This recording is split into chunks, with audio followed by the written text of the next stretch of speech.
Sure hope that it's been a great start to the year for you.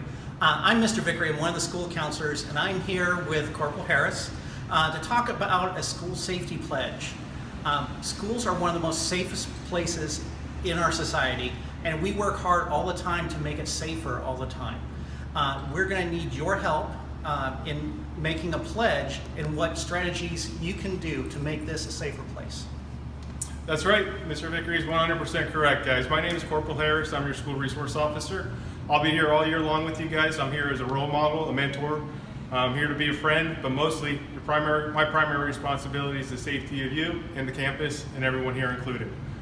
With that being said, we'd like to take a moment and an opportunity to introduce the school safety pledge to you. Your safety is our number one priority, but it's everyone's responsibility.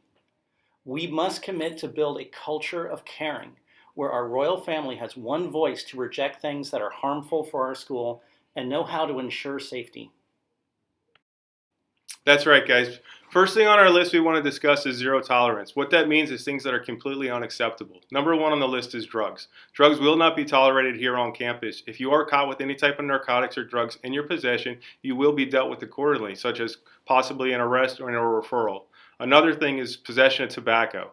Possession of tobacco includes a $25 citation, 2-hour class, $10 registration fees, and ISS. Last thing, briefly, fighting. No fighting will be tolerated here on school grounds at all. If you are caught fighting, you will be suspended from school.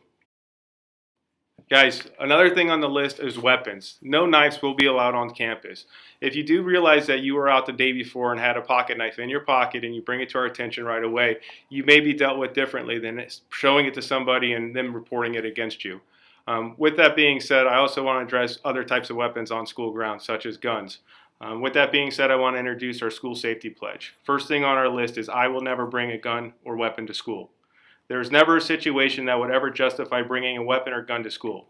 Bringing a weapon or gun to school does not make a person look cool. The only thing it will accomplish is destroying your future. In fact, bringing a weapon to school is a felony crime that can send you to prison for 5 years. Number two is I will never use a gun or weapon to settle a personal problem or dispute. We get it. Being in middle school or high school is filled with challenges. The good news is we are here to help. In addition to your awesome classroom teachers, our school has an entire team of people who can help settle disputes and offer solutions to any problems you may face. There's never a justification to use violence and weapons to solve problems. Next is written or verbal threats are very serious and can cause real harm. I will report anyone who threatens to harm me, my school, or members of the community. Threatening people does not solve problems, and our school takes threats very seriously. Threats are against the student code of conduct, and depending on the circumstances, may even be a crime.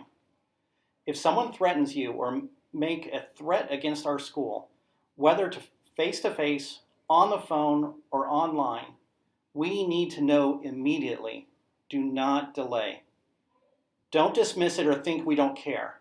We do. You can report threats to any adult on campus. If you're at home and someone threatens to bring a weapon to school or threatens to harm our school, notify your parents immediately and call law enforcement. This is information needed by school officials and law enforcement. Sharing and spreading the information via social media or telling all your friends is not just irresponsible, it makes a bad situation worse and can lead to hysteria. Resist the urge to do that. Law enforcement and school officials are trained to investigate these things and know exactly what to do to ensure your safety. Report it and follow the instructions of authorities.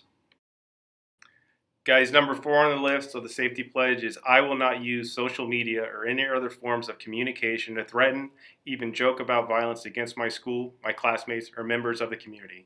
Social media can be a lot of fun. Sites like Facebook, Snapchat, Twitter have really changed the world. Unfortunately, there is a side to social media that is not so fun. I'm talking about bullying people, making fun of people, and threatening people online. Not only is this wrong, but it can be a very serious crime. Sadly, students from right here in Pasco County learned this the hard way last year. Several students were arrested for making these types of threats and faced serious consequences for their actions. Threats to harm people and threats to bring a gun to school or shoot up a school can get you expelled from school and arrested, even if you are joking about it. "I was just joking around" is not an acceptable excuse and will not be accepted. It is never a laughing matter or something to joke about, ever. The final piece to this pledge is I understand there are many people in my school that care about me and my future. I can turn to any one of them anytime I feel unsafe, angry, or just want to talk. One person I know I can turn to is, and there's a blank there. Our goal is for every student in the school to feel connected. We discussed that you can reach out to any adult on campus anytime you need to talk, but we would also like to know who you can turn to. This person can be your counselor, the SRO, a former teacher, a coach, front office staff, school nurse, or anyone you feel comfortable talking to. We'd like you to write the name of that person in space on that pledge. It's understanding that sixth graders may not know enough people on campus yet, and that's okay. And the line may be left blank for now if you don't know anyone. Our goal will be to help make a connection to you. Our purpose in speaking to you goes far beyond the pledge you're signing. We want you to know that we care about you. We want you to know that your decisions matter and you matter.